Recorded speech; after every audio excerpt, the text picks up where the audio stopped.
Welcome to the Near Memo, a weekly conversation about search, social, and commerce. What happened, why it matters, and the implications for local. Welcome back to the Near Memo. I'm Greg Sterling. I'm here with Nick Brackenbury and David Mim. Nick is from NearSt, another special guest in our series of special guests while Mike Blumenthal is away in Europe having a great time riding a bike and drinking whiskey and beer. And Nick has graciously consented to join us for a discussion of local inventory, product inventory, and its impact on things like search visibility, consumer behavior. And this has been an area where Google has placed a lot of emphasis, especially in its competition with Amazon recently. And so there's a lot of interesting things to talk about. We'll try and get in as much of that as we can in about a half an hour. And so before we jump into the substance, Nick, why don't you tell us a little bit about your background and yourself and the company? Yeah, sure thing. And thanks so much for having me, Greg. It's a real pleasure to be here. So I actually started my career at Ogilvy on their grad scheme back in 2010. And this was when they were really in the early days of setting up social and analytics and influencer analysis. This was before they were called influencers as well. I think it was called the 360 Digital Influence Team. But that was a really exciting time to be in kind of social and analysis in this space. And then from there, I went on to a team that was kind of doing, I guess, digital experiences for major global brands, taking their kind of Web 1.0 experience to Web 2.0, so making their websites much more interactive. And that was just a really great time to be doing that when there was, lots of really big companies that had a lot of budget, but also a lot of ambition to really transform what they were doing online. And I got to work with a lot of really, really talented folks at Ogilvy and with some of the world's biggest brands on, how do we make our whole online experience way more interactive and engaging? But it was one of my colleagues that I worked with at Ogilvy that actually pitched me this idea that he'd had, or this problem he'd had, where he was at home and he was about to have some friends over for dinner, and the light bulb in his dining room goes. So, he does what many of us do. He pulls out his phone and he taps into Google, whatever it says on the side of this light bulb, like a Philips 15-watt LED near me. And of course, Google gave him a ton of incredible results of where he can find it online to get delivered to his house tomorrow. But, he's got friends turning up in a couple hours for dinner. So he's like, okay, that's great, but I kind of need it now. And so he walks down the street, and, we live in London, so we're not short of shops here. And he walks down the street to his local hardware store. They're really helpful, but they don't have it. So go to the next store, and eventually, after like 45 minutes, he finds us in this little kind of corner store, this little mom and pop shop at the end of his road, like 100 yards from his front door. And he's like, how is it so hard to find out that this product is in a store at the end of my road and so easy to find it in some warehouse that's hundreds of miles away? And that was really the idea that kicked off NearSt, which is, it's absolutely crazy that it's so easy to find stuff in warehouses that are hundreds of miles from our homes and have it shipped to our door tomorrow, then figure out that this same product is in a store that's perhaps 100 yards, 200 yards, maybe a 5-minute drive from our homes. And that's really what NearSt is solving for. We're getting the inventory from these local stores and making it visible to folks like Google or Facebook. So when you search for that light bulb, you don't just see a ton of online results, but you can actually see it's in stock nearby as well. And what year was it when you launched NearSt? Was it 2011, 2012? So we started in 2015. Yeah, we were still very early in the space and probably a little bit too early. And we actually started as a consumer-facing marketplace and app, which is super exciting. It's really, really fun, but it's also really difficult to scale that business because you constantly got this kind of chicken and egg problem. You're to be honest, fighting head to head with Amazon as well on proposition, which is a difficult fight for anyone to go into. And so sometime in 2018, Google approached us and asked, could we explore a partnership of actually feeding the data that you've got in your app about what local stores are stocking and start feeding it into search. You've probably seen we've got this thing called local inventory ads. It's still in a kind of closed beta at that point. And they said, can we work with you? And so fast forward a year and we pivoted the whole company to go from a consumer marketplace to being a B2B technology company that's just doing the infrastructure behind the scenes, getting kind of this inventory data from shops to people like Google and now to others as well. Well, for the 3 years that you were doing the consumer-facing portal or site, how did you sustain the business? What was the did you have funding? Were you getting fees from merchants? How was that? How did you manage that? Yeah, That's quite a long time. yeah, it is. We were very fortunate to be backed by some really fantastic investors. So kind of a fund, a VC called True Global backed us very early on, and then we've had a bunch of other folk come in since then. But the original app was a transactions model. So you paid a percentage, or the customers paid us, we paid the stores, and then we kept a percentage of the transaction. But that's a really difficult model from a unit economics perspective. And what we also discovered is it didn't actually service the core behavior, the core consumer behavior, as well as we wanted it to. We know a lot of the time people are searching for stuff on Google, but they actually don't want to kind of prepay for lots of things. Whether it's BOPIS, buy online, pick up in store, or otherwise, they actually, a lot of the behavior is just people are researching where they can find stuff, and then they just want to go into the store, check that thing, maybe explore a couple other things. And that was also part of it, is we just found loads and loads of people were using the app to research stuff but never buying anything. And although we were doing a 1 hour delivery service back in 2015, which is kind of funny, now we're It was at way the ahead back of end your of a time. pandemic. Yeah. Yeah, it was 1 hour delivery service without the dark stores. We were just doing it from light stores, like actual stores. But it's really, really difficult to make those unit economics work. And as a company, we care about getting online shoppers back into local shops, to physical shops, and we can have way more impact when we're not trying to get people to download our app or go to our website, but instead say, well, you're already using Google or you're already using Facebook, so let's just put the data there where people are already using it, rather than saying like, hey, download another app on your phone. And I think that's tripped up a lot of folks where they've tried to go down the app route or the marketplace route. I think before you guys launched, I don't have the timeline in front of me, but as I've written a couple of times in different contexts, I did a big consulting project for Nokia at one point where they were trying to do a version of this. They wanted to aggregate local store inventory and make it part of a shopping experience as a differentiator for their Yeah. phones. And I introduced them to most of the companies that were working at that time in this space, and they concluded there just wasn't enough scale. It wasn't global. It was kind of a patchwork of incomplete information, and so they walked away from it. And there were about 10 companies, 9 or 10 companies, that in some form were trying to bring local inventory information to either to Google or through their own direct to consumer efforts. And some of them were trying to take feeds, and some of them were scraping, and some of them were matching e-commerce inventory to store locations and telling you to call the store. So there was a wave of these companies that I think preceded you, and most of them were either acquired or pivoted or whatever. And so what you were no doubt aware of some of these, like Milo is the one that was maybe the most high profile. Yeah. What made you think you could succeed in this space where others had not succeeded? What was the source of your confidence? Um, Probably a little bit of naivety, if I'm honest, and the bravado of someone who's sort of in their mid 20s. But also, I think part of it was looking at the scale of the challenge and the scale of the problem, and thinking like, this is inevitable, that this is gonna happen at some point. The question is when. And when we started in 2015, we were pretty convinced that time was there. And looking back, it was probably still a little bit early. And you could see with things like Milo, they were definitely too early. But the idea was, it was in the right ballpark. It was just the technology was sort of there, but the consumer demand wasn't yet. And we could already see back in 2015 that there was this wave of growing consumer demand for sort of near me devices were increasingly becoming location aware. And what's really interesting, our first ever pitch deck has a graph in it. It's this sort of like exponential growth curve going the whole way across the slide. And it's the growth in near me searches at that point in like late 2015.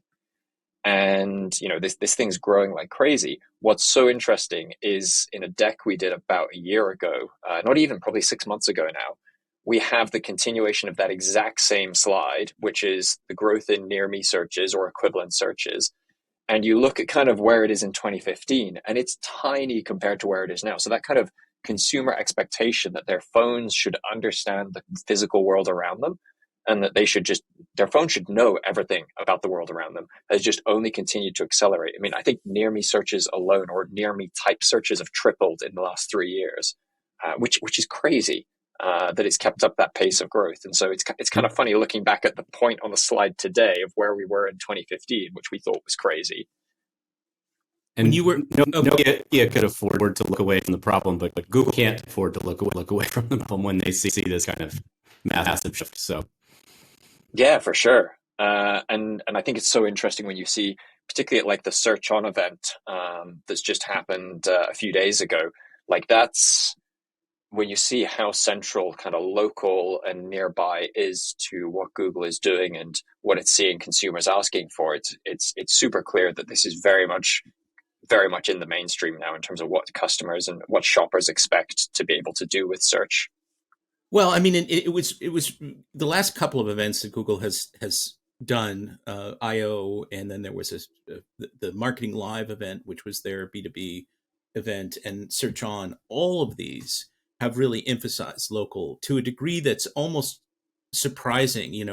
David and I have been in this space for a long, long time, and I was really taken aback by how much strategic importance Google has placed on local, and it's taking different forms. Multi-search near me, augmented reality, live product inventory, maps, and so on and so forth. It's really kind of across the board. It's really striking, and it's one of Google's kind of strategic pillars in its battle against Amazon, and to some degree against TikTok now, maybe, which is being overhyped, but still, that's influencing them. I want to ask you about merchant response in the early days, right? You were going directly to merchants and saying, "Hey, let us put your inventory online." What was the early response? And it was primarily mom and pops or small businesses and not enterprises. How did they respond? Were they eager? Did they get it? Or did you have to educate and sell them on the proposition? There's definitely been a very large education piece. And this is still the case today. We should, definitely talk about that more in a second. But there's definitely, particularly in the early days, a very, very big education piece. And one of the really interesting changes we've seen between now and then is the comfort level for particularly small businesses with putting their pricing online. And back in 2015, 2016, that was a regular kind of question that our business development team were addressing was like, okay, but if my prices are online and, shoppers can see me, they can compare me to Amazon.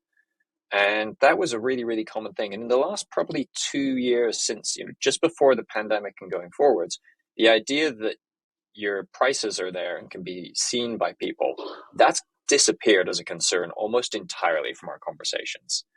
And I think what's happened is lots and lots of retailers realize, like, okay, perhaps you're not going to compete on price with Amazon, but you're competing on some very, very different properties. And if you're not in the fight, you can't even win. Like, you got to be there to take part and stand a chance of winning.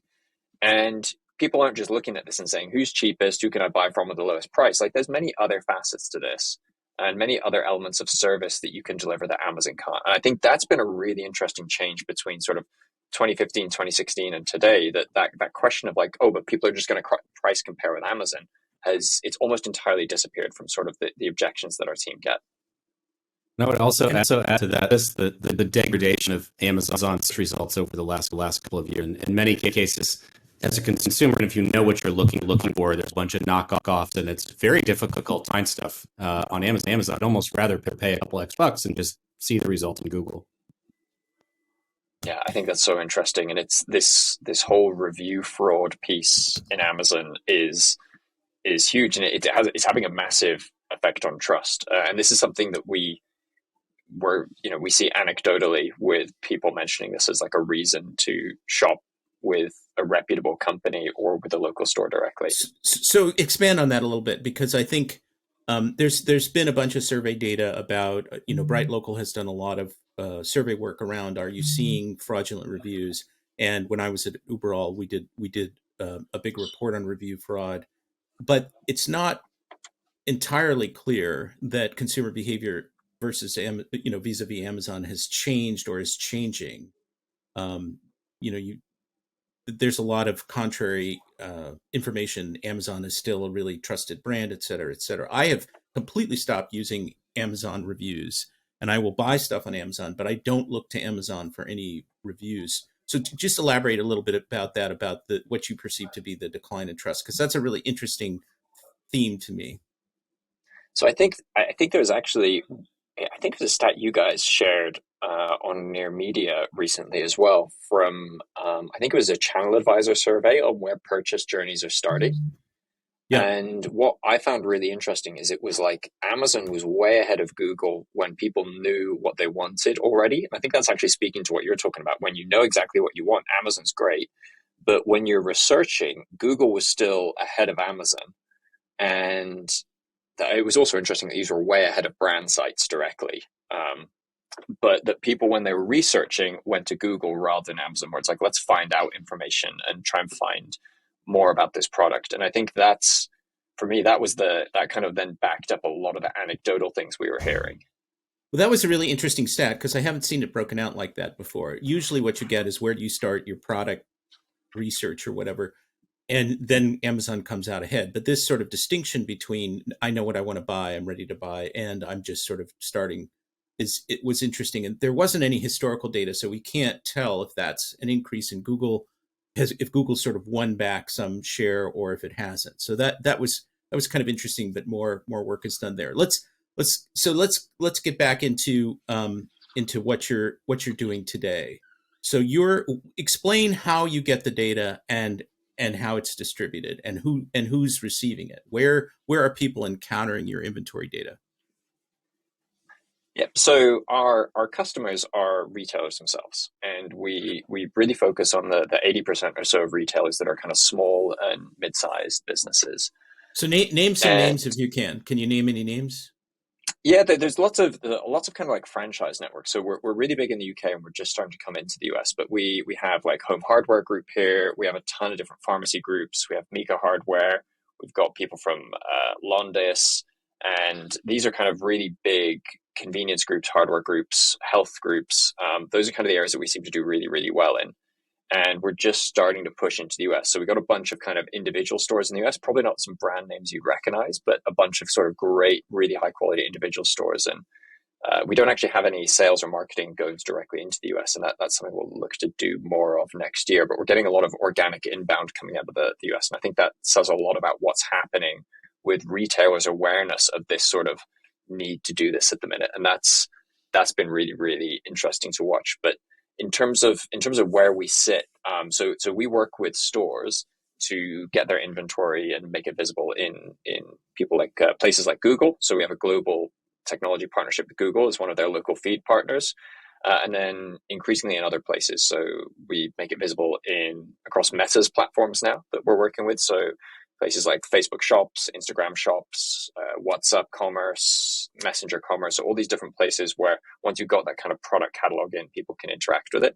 And then we've got a few other kind of really interesting places that are coming online in the next few months that it can, or kind of pilots that are going on with other places where you can start to surface this. So the idea is let's make in-store inventory visible in the search engines and social networks where people are looking for this. But I think the really difficult part of the puzzle that we solve for and that other people have struggled with in the past or not even tried to address at all is the point of sale or inventory management integration piece. And so while the retailers are our customers, we work with well over 100 different inventory management systems to get live data out of the stores into our system to understand what they actually have in stock. And this is a really, really key and very challenging piece of the problem because there are so many of these systems. They're pretty unique to kind of each country and each market or each sector in retail.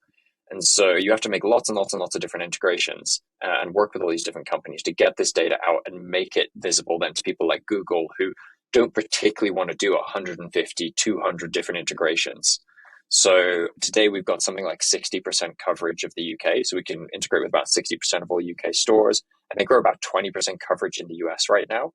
And that's growing very, very quickly for us. But it's that kind of plumbing behind the scenes of like, okay, you know, the store wants to do this, Google wants to do this, but it only works if you can actually tell Google what's in stock in the store without the store having to get kind of like a bachelor's in engineering to understand how to get Google that data or get kind of a marketing qualification in how to then actually promote that inventory to customers nearby. And so that's kind of the technical glue in the middle that we handle, and is kind of the really messy part of the problem of actually handling and getting all that inventory data out of all these inventory systems.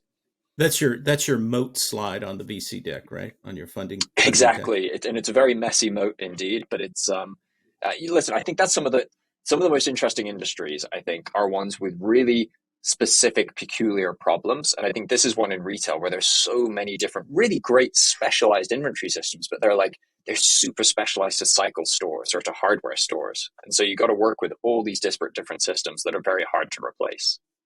Well, the analogy that struck me when we previously talked about this was sort of reserved with Google. Google has aggregated all the different scheduling software platforms out there, many of which are very highly vertical, and then pushed them behind Reserve with Google. Although I don't know what's going on with Reserve with Google these days. I mean, it seems to be playing peekaboo. I don't know, David, if you have any additional information, but that's kind of analogous. I mean, is that a fair analogy? Yep, I think it's great. Yeah, it's a great analogy. It's how do you aggregate all this data so that someone like Google can just ingest it and then show it to people like you and me who are looking for stuff, and show it in a really clear way. So there was a company called Pointy based in Dublin that was doing something similar for small businesses. They had a hardware device that was connected to the point of sale, and then it would track products as they left the store, and then they had an algorithm that would essentially predict that products were going to be in the store based on the volume of sales, right? So if you have a high volume item, it's likely that you're going to have it in. And I thought that was a really elegant solution for small businesses, which didn't have the sort of technical infrastructure or capacity to deliver this information. But then, of course, Google bought them in, I think, early 2020 or 2021. I don't remember. Yeah, it was January 2020. Yeah, and right before the pandemic. And now the team or at least some of the team that ran Pointy is now kind of running their internal partnership program, I think. Is that correct? So we work with a lot of the Pointy folks who are now at Google, and they're actually really great people to partner with because they really understand this industry very well. And we all have this goal of like how we did some research earlier this year, and we think something like 1% of in-store inventory is visible in Google today, which is absolutely crazy when you think about it. Like we buy, what is it? Depending on the country you're in, it's something like 70% of retail is in physical stores. And it's like, well, 100% of the products in e-commerce are visible because they're just in warehouses and that's their whole business model. But like 1% of those products in physical stores are visible. So the folks that are Pointy that are now at Google, like it's our shared goal. Like, how do we connect the other 99%? Like, so Google still has small business facing pages that explain Pointy, and they've done some email promotion of Pointy, but at least from my perspective, there hasn't been a lot of post-acquisition education or promotion to the small business world. I mean, there's a little bit online. Who's addressing small businesses in the market today? Is anybody around this issue? I mean, Google Business Profile has a what's in store inventory area, sort of ostensibly, seemingly designed for small businesses as well as multi-location. Who's addressing the small business market, if anybody, today? I think it's really underserved at the minute, and it's because a lot of what is local, or what we think of as kind of like local search, local inventory, bridges so many different disciplines in the industry. It bridges people that work in search and SEO. It bridges like performance marketing. It bridges the whole local listing side of things. And I think that probably applies to Google as well. And so one of the things that I would love to see change in the industry is this be like, okay, you now have kind of local products, local inventory as a really big focus. And I think that will happen as well. But there's just a huge amount of education that has to go on, because I'm still amazed at the number of people that we speak to when we're talking at events and conferences, where these are really well-informed people about digital marketing and about e-commerce, but they know almost nothing about these new kind of local product listings that are available. They've probably heard of like local inventory ads and stuff like that, but they've probably never heard of like see what's in store in Google or the local 3-pack or things like that. And I think there's a huge industry education piece that still has to happen there. But it's sorry, go ahead. No. I mean, that just seems kind of incredible to me that people don't know about the. I mean, how can they not know about the 3-pack? How is that possible? It shows up on your consumer searches when you do a near me search, you know? Yeah, and yeah, it's baffling. And look, some of the folks at some of the biggest retailers get it, but there's this long tail of people that work in media buying and digital marketing, in performance marketing, who's never really encountered that because they're focused on shopping. And local inventory ads are a part of shopping, but you can sort of hack local shopping to work if you're able to get a list of products that are in a store in without necessarily needing a feed, and therefore it doesn't show up in all these other places like the local 3-pack or in see what's in store. And so I think there's that disconnect where it's like, cool, they're just focused on the marketing piece, but they're not focused on this incredible uplift you can get from just showing local inventory in Google organically without paying Google anything.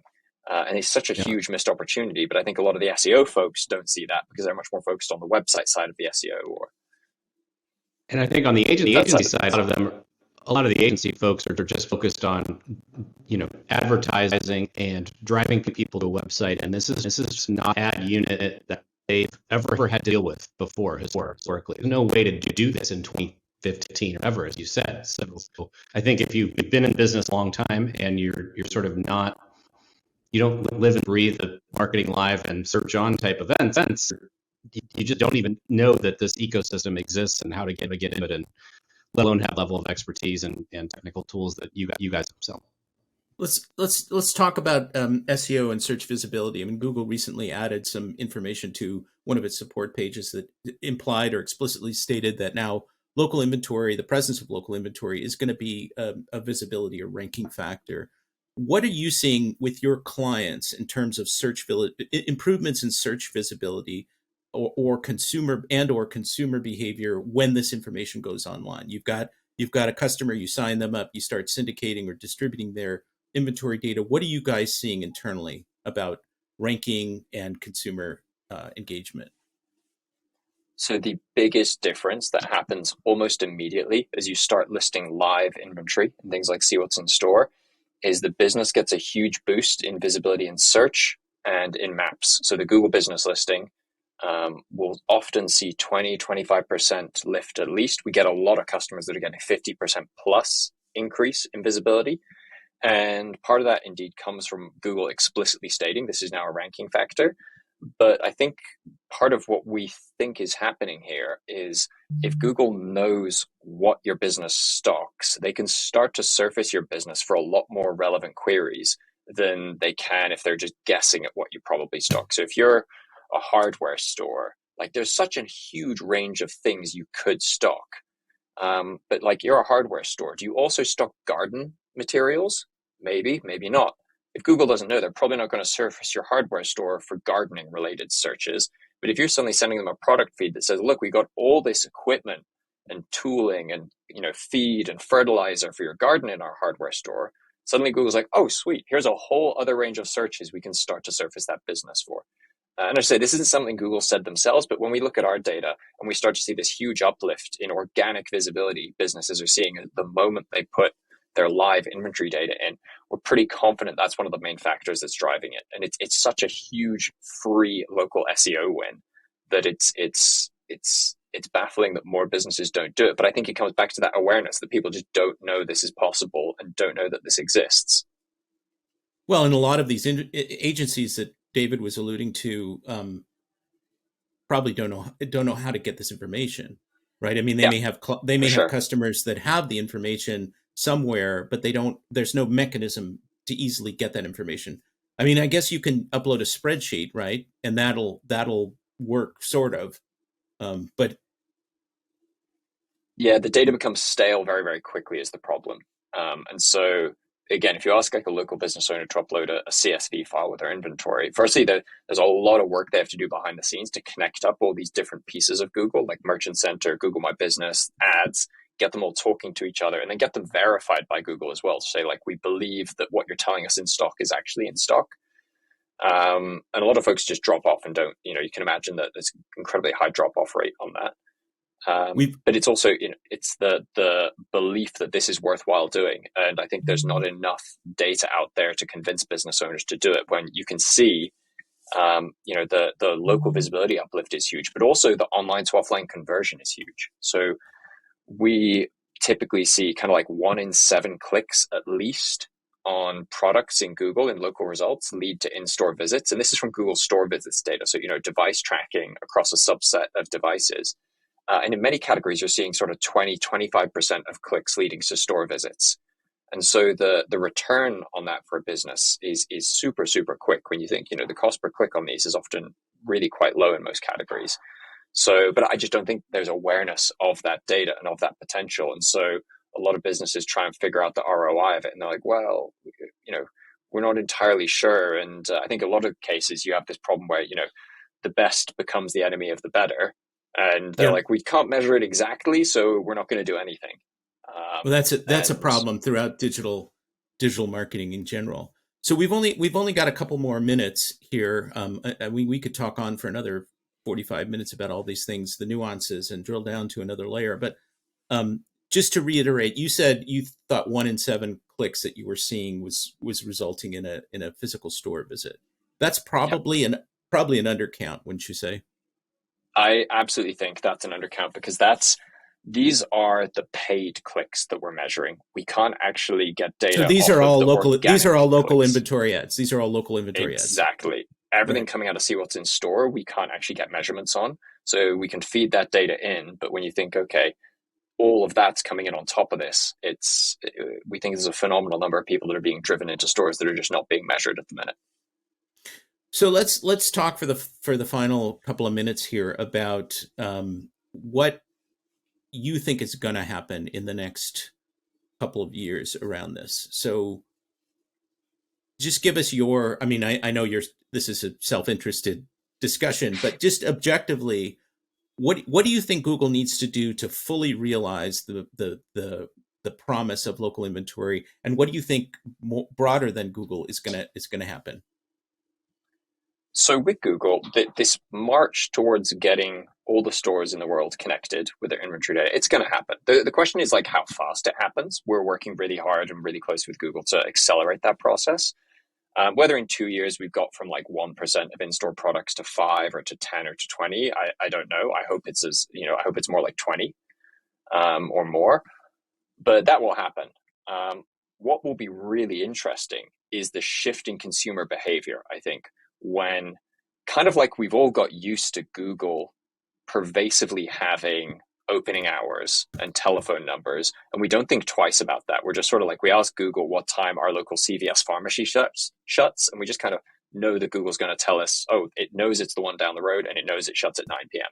And we just got completely used to that, even though like 7 or 8 years ago, that data didn't exist. And I think there's going to be some really interesting consumer behavior shifts when people start to realize they can just ask Google like, oh, who has diapers in stock at a store that's open at 9 p.m. on a Monday night?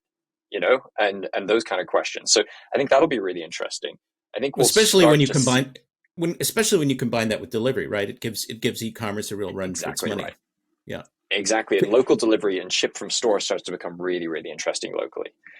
And then the other thing is I think you'll start to see this data become more pervasive in other sites and applications. And you alluded to delivery, and you're starting to see some of that now, but I think you'll see it much, much more in social. So like, when you have shopping in commerce, like in TikTok, who are going much more into this right now, like if a product is tagged in TikTok and TikTok can say, hey, this is where it's available nearby as well. Like, again, that starts to add some really interesting dynamics to things. When a big influencer mentions a product, tags it in the post, and you can see who has it nearby.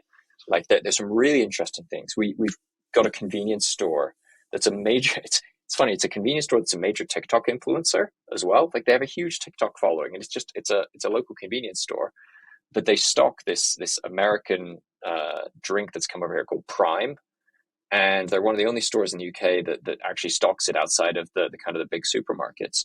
And they just do these TikTok videos all the time with the product in the video. But you see the comments, and the comments are just constantly people asking, do you have it in stock? Is it in stock right now? Do you have this thing? You're like, wow, this is on TikTok. And there's people just trying to find out if a local store has a product in stock. And I think that'll be a really interesting development as this local imagery data starts to feed into other social platforms, where it just kind of, it isn't that you're searching for it, but it's just as it gets mentioned and products get mentioned, you can start to see where they're available nearby. Right. Product discovery. That becomes very interesting. Yeah. So, I think what's interesting is if Google gets to 20 or 25% penetration in terms of local inventory, it's going to create a user experience challenge for them. It's going to create a UI problem for them. How do they balance e-commerce and local inventory? It'll be interesting to see how that evolves. But so as we wrap up here, and unfortunately David's lost the feed, that's why I'm doing all the talking. As we wrap up here, what are your final thoughts on this? I mean, I know this is an ongoing topic, and we'll have you back and we'll talk more about it, and we're covering it as it evolves. But what do you think? Just open-ended question. Say something to conclude here is what I'm trying to say. I think local has had a lot of like false starts over the years, where we're waiting for kind of the marketplace, if you will, of consumer demand and technology availability to kind of meet each other in the right space. And the pandemic has kind of put this massive acceleration on both. And there's been a couple of distractions where, some people went down like the dark store 15-minute delivery route, and some other kind of interesting but not particularly great business models appeared.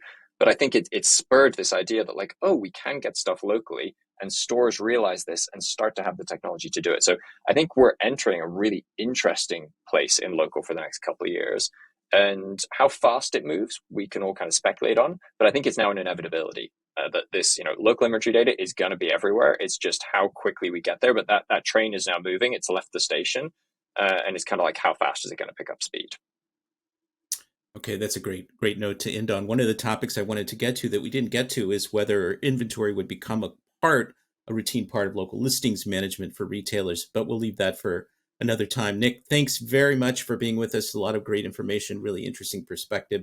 We'll definitely have you back. And on behalf of David and me, thanks everybody for listening. Thanks for joining David, Mike, and Greg. To stay on top of the latest developments in local, subscribe to our newsletter at nearmedia.co. We'll see you next week.